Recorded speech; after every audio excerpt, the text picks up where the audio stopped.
जय श्री कृष्ण। वेदों में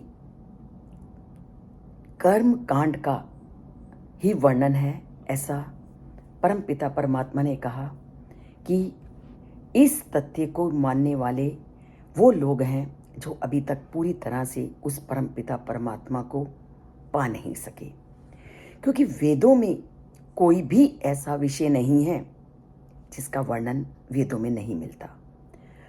इसीलिए उन्होंने वेदों की तुलना उस विशाल सरोवर से की है जो सबकी प्यास को बुझाता है।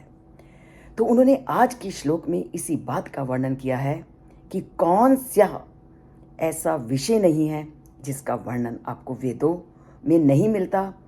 और उन्होंने यहाँ तक कह दिया है कि जैसे एक छोटे से सरोवर का जो भी कार्य है वो एक विशाल सरोवर पूरा कर देता है, ठीक वैसी ही स्थिति वेदों की है। वेदों में जिसको जैसा ज्ञान प्राप्त करना है उसको वैसा ज्ञान उसमें मिलता है, और जो ब्रह्म ज्ञान की स्थिति को पा लेता है उसके लिए वेद उससे भी बढ़कर हैं, क्योंकि वह उसका पूर्ण ज्ञान प्राप्त कर लेता है।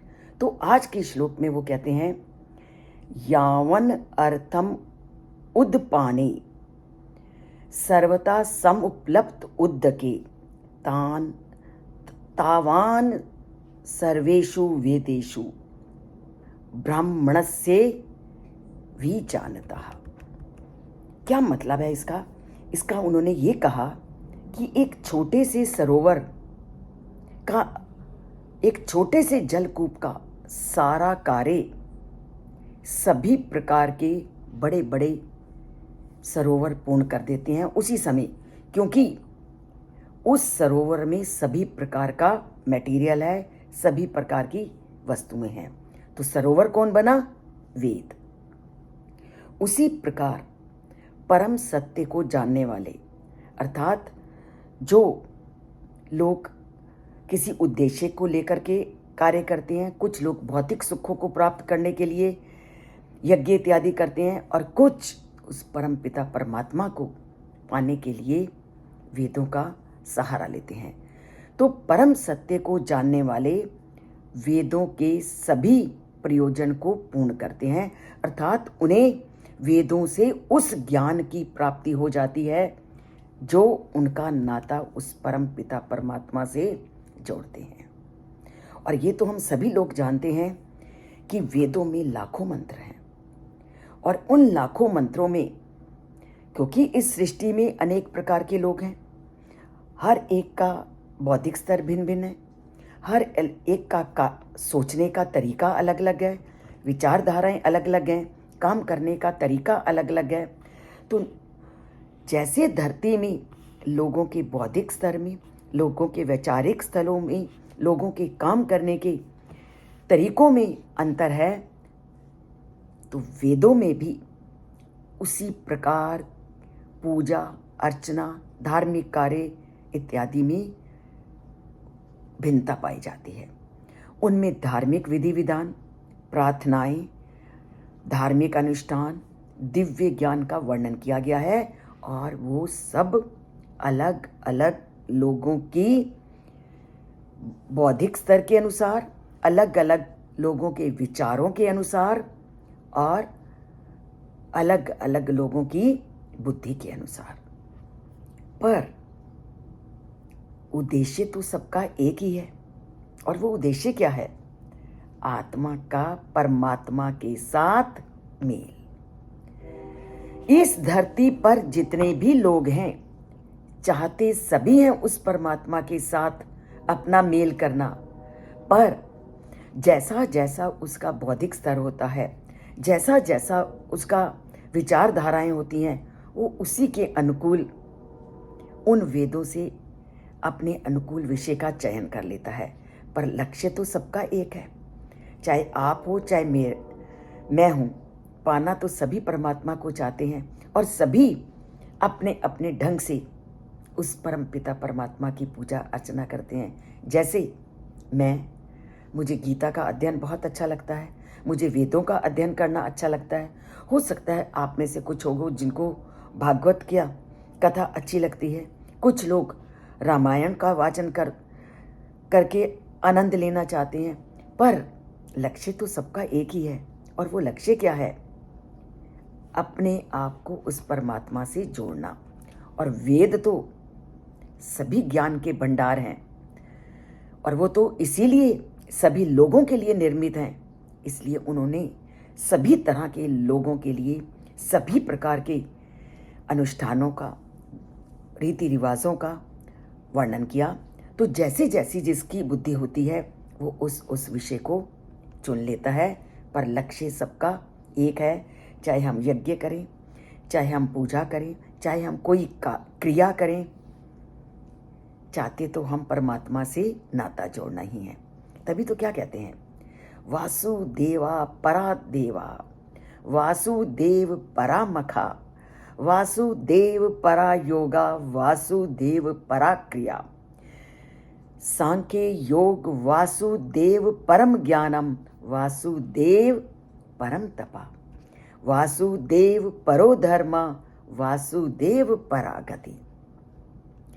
कि सब कुछ, सब संसार में उस परम गति को ही पाना चाहते हैं, पर वेदों में जो जिसको अपने अनुकूल लगता है उस रास्ते को चुन लेते हैं। तो सभी वैदिक मंत्रों में, धार्मिक विधि विधानों में, आध्यात्मिक क्रियाओं में, यज्ञ में, ज्ञान में और कर्तव्य का पालन करने में, ये नहीं कि जो विधिवत मंदिर में नहीं जाता और विधिवत पूजा नहीं करता वो ईश्वर को नहीं मानता। हो सकता है वो अपने कार्य को पूरे नियम से, पूरे कर्तव्य से करता है, तो वो भी उसके परमात्मा के लिए एक पूजा है। तो वो भी परमात्मा को के लिए पूजा अर्चना का ये माध्यम अपनाता है। तो जिसने जिस माध्यम को अपनाता है वो केवल अपनी आत्मा का उस परमात्मा के साथ संबंध बढ़ाने के लिए। तो जिस प्रकार औषधि है, औषधि की टिकिया पर कई बार एक मीठा सा शक्कर का लेप लगा देते हैं ताकि वो खाने वाले को मधुर लगे। उसी प्रकार हम जो कल लोगों ने कहा कि वेदों में जो यज्ञ का आपने वर्णन किया वो केवल स्वर्ग प्राप्ति को के लिए किया और वापस आ जाते हैं, वो उन लोगों के लिए किया गया जो अभी तक अध्यात्म मार्ग में नहीं चले। क्योंकि एकदम जो अभी पूरी तरह से इच्छाओं में, भौतिक संसार में बंधे हुए हैं, उनको आप एकदम अध्यात्म के मार्ग में कैसे ला दोगे? पहले उनको भौतिक सुख सुविधाओं का वातावरण दोगे, भौतिक सुख सुविधाओं के माध्यम से परमात्मा से जोड़ोगे, प्रलोभन दोगे, तभी तो वो परमात्मा से जुड़ेंगे। जैसे मैं रोज कहती हूँ, जय श्री कृष्ण लिखो आपको ये मिलेगा। तो ये प्रलोभन दिया जाता है आध्यात्मिकता से नाता जोड़ने के लिए। तो मनुष्यों को संसारिक प्रलोभनों की ओर आकर्षित इसीलिए किया गया कि अगर ये यज्ञ करोगे तो तुम्हें ये फल मिलेगा। वो केवल यही कि कम से कम वो अध्यात्म के मार्ग में चलना तो आरंभ करें। तो इसीलिए वेदों में सभी प्रकार का वर्णन किया गया है, क्योंकि अगर सामान्य लोगों को भी इन मार्गों को ना बताया जाए तो वह कभी भी अपने मार्ग से पथभ्रष्ट हो सकते हैं। तो जो अभी तक जिन्होंने आध्यात्मिक यात्रा को शुरू ही नहीं किया, तो एकदम कोई उनको अध्यात्म का उपदेश देगा तो वो सुनेगा ही नहीं। क्या कभी एकदम आप बीए की क्लास में आ सकते हो या एमए की कक्षा में आ सकते हो? विधिवत आपको पहले first, second, third, fourth, fifth class को तो पढ़ना पड़ेगा। उसके विषय में जानोगे तभी तो 11वीं 12वीं बीए एमए में जाओगे। यही बात वेदों में कही कि जो अभी पूरी तरह से संसारिकता में लिप्त हैं उनको उन्होंने ये धार्मिक क्रियाएं, ये यज्ञ इत्यादि क्रियाएं बताई ताकि उन रास्तों से होते होते वो अध्यात्म की ओर चल सकें। जैसे हमने आजकल प्रयत्न किया है कि आपको गीता के साधारण साधारण अर्थ बताकर आप लोगों की अध्यात्म की यात्रा को मैं शुरू कर सकूं। तो अध्यात्म के मार्ग पर चलना बिल्कुल मुश्किल नहीं है, केवल करना है दृढ़ निश्चय, केवल करना है मन को स्थिर, और कितनी भी बाधाएं आए कर्तव्य से विचलित नहीं होना। जो कार्य दिया जाए या किया जाए वो भी हमारी उस परम पिता परमात्मा के प्रति एक पूजा और आराधना है। अध्यात्म के मार्ग पर चलने का एक रास्ता है। तो चलते हैं अध्यात्म के मार्ग पे। चैनल से नहीं जुड़े तो जुड़ते हैं। केवल एक बार सब्सक्राइब करना है, उसके बाद उस बटन को नहीं छूना, पर लाइक जितनी बार करोगे परमात्मा से उतनी बार जुड़ोगे।